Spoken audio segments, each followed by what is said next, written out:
Good. All right. Y'all ready to learn a little bit about the oil field? Yes. I advise y'all to go to college, though. All right. So my name is Akeem Demouchet. From St. Martinville. I graduated in 2005. Been in the oil field 18 years. Started as an entry-level position, climbed my way up to supervisor level. Worked for Halliburton 12 and a half years. I did 10 and a half years. I left, went to a different company for 6 years, and I have returned back to Halliburton to have a life balance. So I currently work 14 and 14, 2 weeks on, 2 weeks off. And go from there. I'm gonna give you a little bit of history of what I do for Halliburton. Work in the Gulf of Mexico, of course. I work on a drill ship. Approximately 300 people on board at a time. And it's home away from home. So what I do is I work in the cementing division. It's not your normal seat bedding that you put on the road. It pumps downhole. Halliburton has many different divisions and whatnot. But just a little history of Halliburton. Mr. Earl P., originally from California, founded the company in 1903.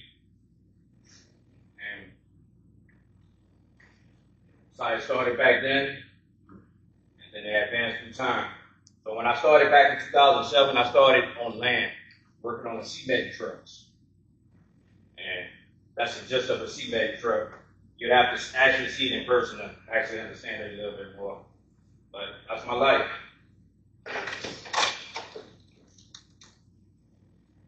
All right, so the process of pumping cement downhole takes a lot. It sounds simple, but it takes a lot. So for one, I don't have a college education, but I paid attention in school. Math wasn't my favorite subject, but it's key to what I do. So I calculate a whole bunch of different calculations to distinguish how much I'm gonna need downhole and a whole whatnot. But we pump a cement and it goes down a casing and it supports a barrier. What this barrier is, it houses the casing down below, and that's where we get our oil from. Where I currently work at right now, we in 3,000 feet of water, but deep water cementing, deep water offshore varies from 1,000 up to 7,000 feet of water.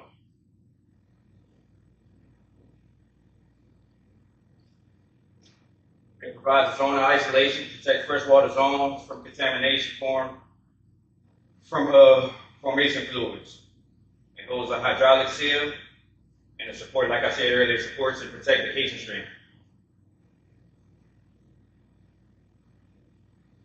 A little bit more of that's more of a land cementing. That's inland barges.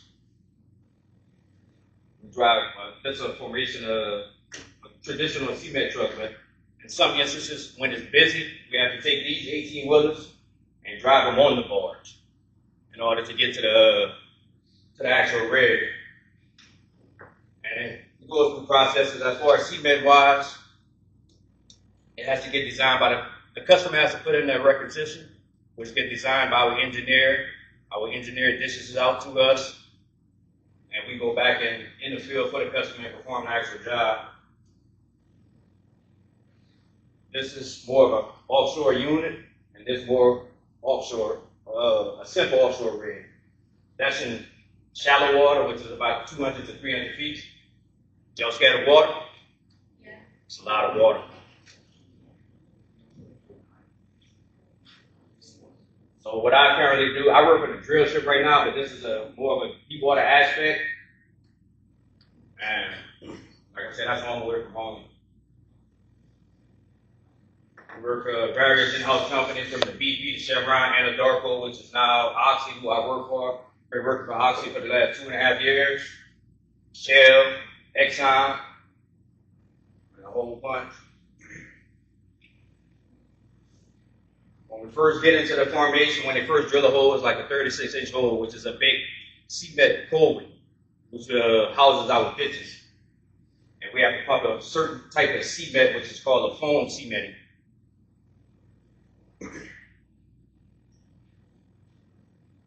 That's where we get our cement from both facilities, from marine, land, and mobile. They load up a certain type of cement, put it on boats, offload it to the rig, which goes into our cement silos. We have those in-house on the rig. It's a whole bunch of training that I went through throughout my career. From basic CPR, first aid, blood-borne pathogens, and the most exciting one is hosing, which is offshore training, where we get in a helicopter simulator and get dumped under the water various times. We need that type of certification because I travel to go offshore in a helicopter, which is the most safest travel way. In the event a helicopter goes down, I need the training, which I pray to God it never happens. Throughout my offshore career, I've traveled the world. I've been in Europe, Asia, Africa, Baku, Azerbaijan, South America. So it has given me the opportunity to travel and see the world at the company's expense.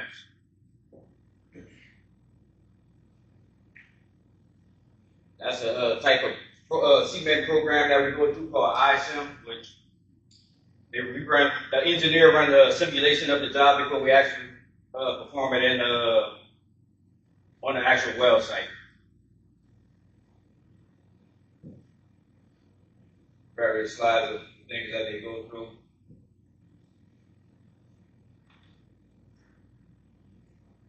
Again, this is more of a lane cementing aspect. That's how I obtained my CDL when I first started. I started Halliburton when I was 20. Now here I am, 38, still going at it. Made some good money. Money is not everything. I lost a lot of family time traveling. I missed a lot of my kids' events, but I have a career.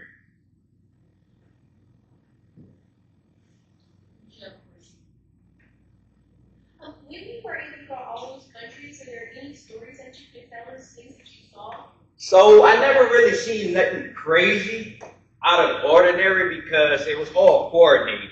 So once I got in country, I had my vehicle waiting for me, and it was all coordinated. But one thing, so when I was in South America, I fell sick, and I had to go to the hospital out there, get flown in the hospital.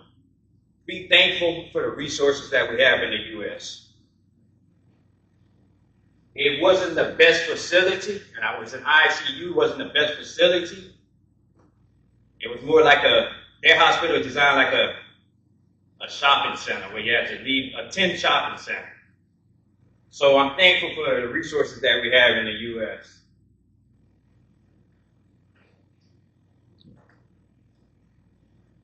That's our Halliburton lab, which is located in Broussard. Well, they run different simulations on different things or whatever. So this is not my current drill ship, but I work on the drill ship. Looks small here, but it's the length of about 3 football fields. House 300 plus people, plus or minus. And it's a real interesting place. We have a cafeteria, we have a gym, workout, TV rooms, good Wi-Fi compared to when I started back when I was 20. Did some of y'all go without using your phones?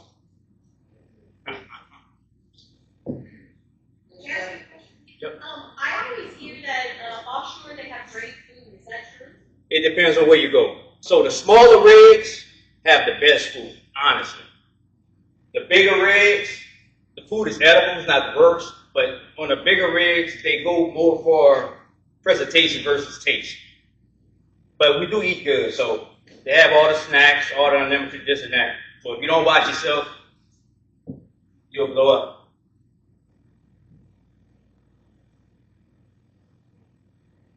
Just when I was in-house engineers, I started back with her, and then especially I started back with her. So we have the same amount of time. That's just a little Mardi Gras cookout that different events that Halliburton hosts.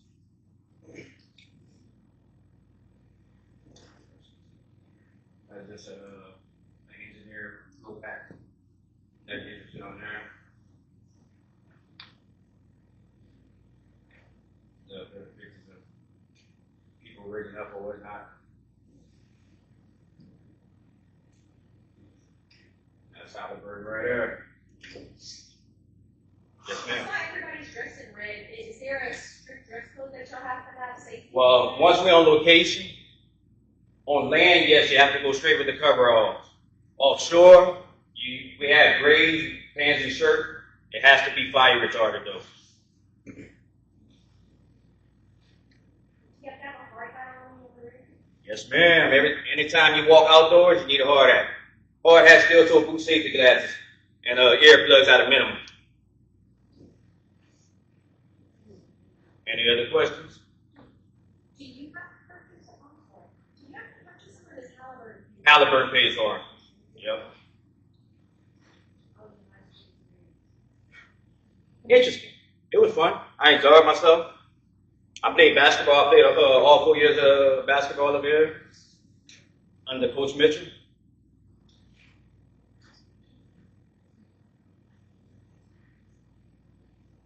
Favorite subject in high school?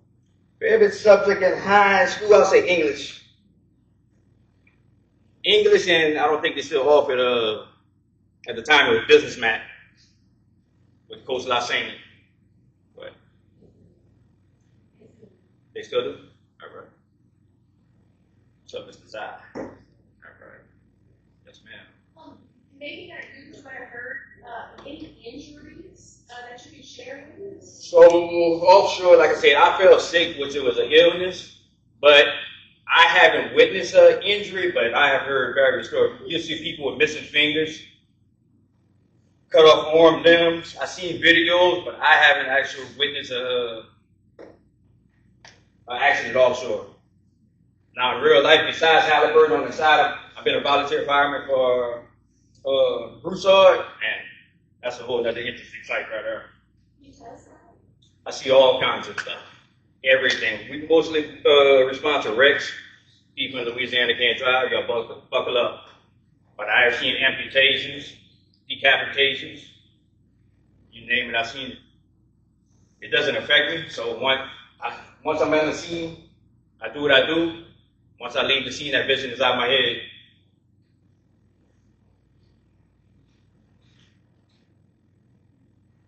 Anything else? Go ahead.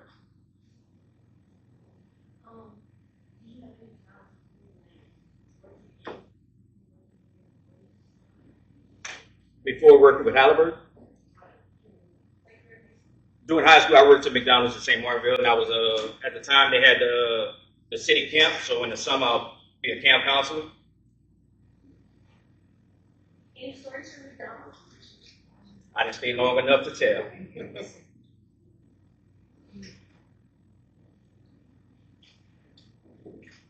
Now, working offshore, how many times, how often are you given a drug test? Going offshore at the heliport, it's at random, and we get randoms also from actually Halliburton. Yeah, so at the heliport, it'll be at random. They give you a drug and alcohol test. I have seen some people fail both for the negative without a prescription and lose their job from there. And some guys, like a lot of guys, they come out of state, so they fly in New Orleans, they go party, pull up to the heliport, still have it in. Being that you're out in the Gulf, have you ever been stuck in scary weather or high waves? So back in 2014, I worked on a drill ship. So back in 2014, the drill ship, hurricane was coming. The drill ships, they don't evacuate. We all stay on board, but what we do, we unlatch and they drive off in the opposite location of a hurricane.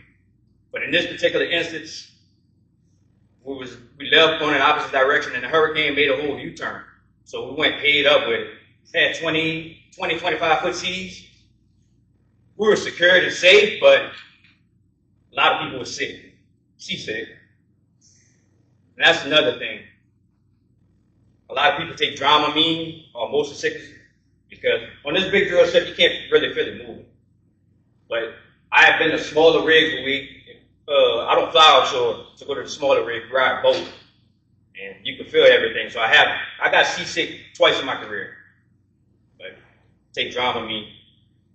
And also on the rig, we also have a onboard hospital with a medic on board that can do so much until the air med gets there to fly in. Being that there's 300 people on the boat, is there ever any conflict of personalities that you see? Oh, not more so in the Gulf, overseas, because overseas you have people from all around the world in one spot. And yeah, I've been seeing more so of a language barrier, and the language barrier leads into arguments, misunderstanding. But in the Gulf of Mexico, nah, I haven't seen anything. Well, the Gulf of America, no, I'm sorry. I haven't seen nothing crazy. I know not directly you have like other jobs on the rig. You have electricians, you have onboard electricians, onboard mechanics, medics, storekeepers, drillers, tool pushers. You name it, they have it. I'm from the service side, so.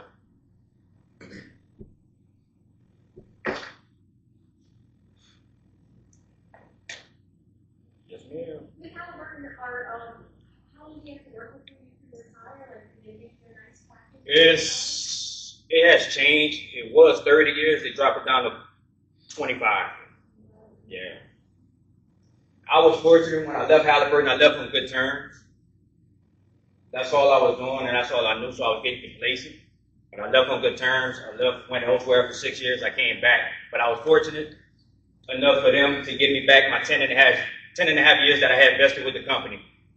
So I didn't have to start from ground zero. Yes, ma'am. It depends on your job. For one, you need a high school education, high school diploma. But as far as your job aspect, it depends. A lot of people have engineering degrees, general study degrees. It varies. It just depends on the job.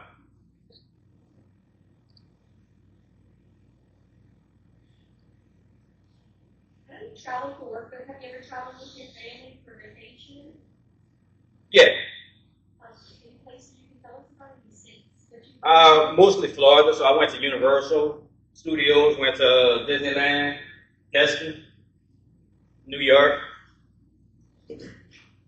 Visited the Statue of Liberty.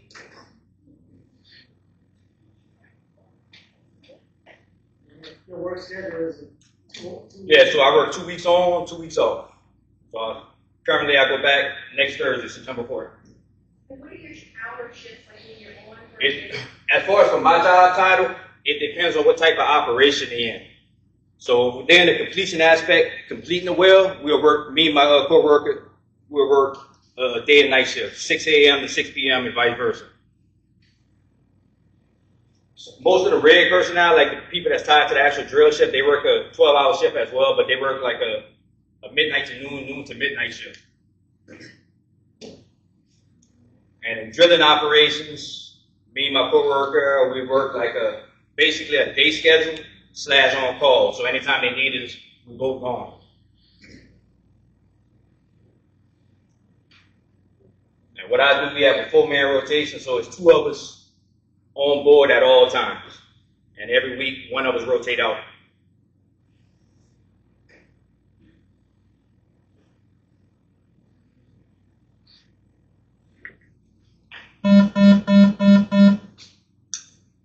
Carly Powers and Emma Clark, please report to the front office. Carly Powers and Emma Clark, please report to the main office. Yes, ma'am. When you first started out with your high school diploma, what was your salary when you first started at Halliburton? So when I first started, I don't remember like my annual salary, but my hourly salary hourly rate was $12 an hour. So I started at $12 an hour on land, worked my way up. Now I'm at $35 an hour. Plus, I actually get $175 a day on top of that every day I'm on the rig.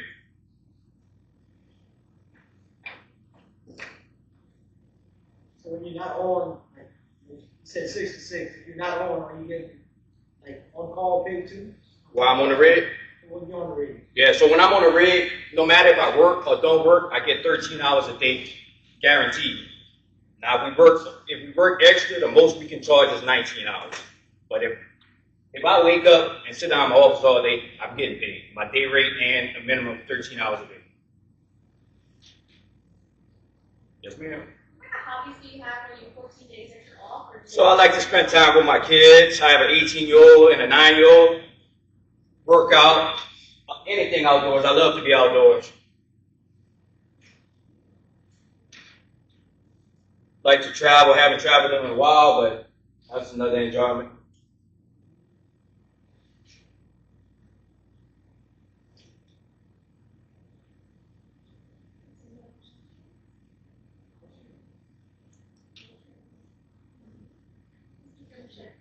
So very much. You're very much welcome. Sorry I was late. Oh, no problem. No problem. Thank you so very much. Guaranteed I made it here. You did an awesome job. Thank you. You're welcome. Really